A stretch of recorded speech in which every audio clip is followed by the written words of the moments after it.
কি সুন্দর হয়েছে। মেজদা ছোটদা এগুলো তোমার হাত দিয়ে পাঠিয়ে দিল? ওরা নিজেরা এলো না কেন? মা ওদের সঙ্গে আলাপ করবেন বলেছিলেন। হ্যাঁ, সামনে পুজো, ওরা এমএলএ সাহেবের পুজো নিয়ে ব্যস্ত আছে, তাই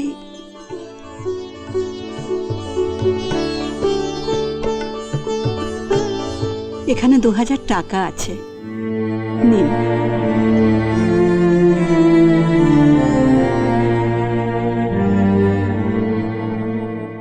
আমার জন্য এবার মেজদা ছোটদার অনেকগুলো টাকা খরচা হয়ে গেল, এত খারাপ লাগছে।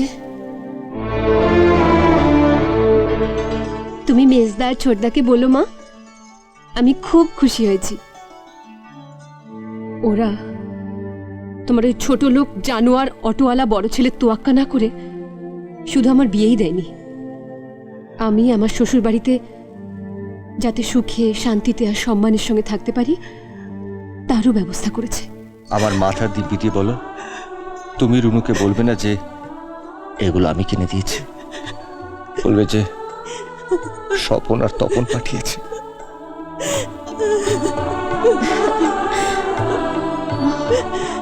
কি হলো মা, তুমি কাঁদছো কেন? তুই কতদিন আমাদের কাজ ছাড়া, এতদিন আমরা একসঙ্গে ছিলাম, তাই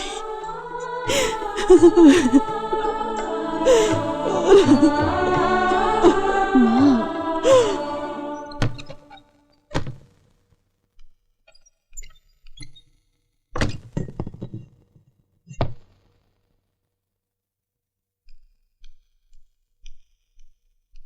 মা, এত সকালে কোথায় গিয়েছিলে?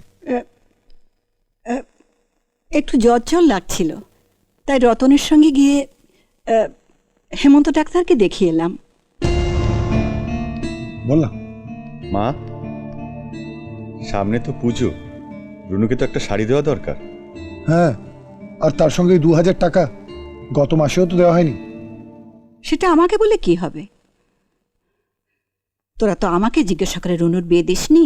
তোমার বড় ছেলে মানে বড়দার সাথে কথা বলো, ওরও তো কিছু দায়িত্ব আছে। ওর আবার কিসের দায়িত্ব?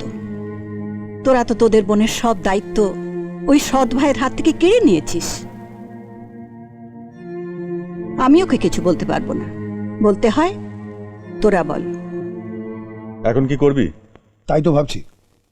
আরে বাড়িতে তো আর বলা যাবে না যে রোজ গিয়ে বসে থাকলেও এমএলএ প্রদীপ রায় আর আমাদের একটা পয়সাও দিচ্ছে না। কিন্তু রুনুকে তো একটা শাড়ি দেওয়া দরকার। হ্যাঁ, 4 দিন বাদেই পুজো।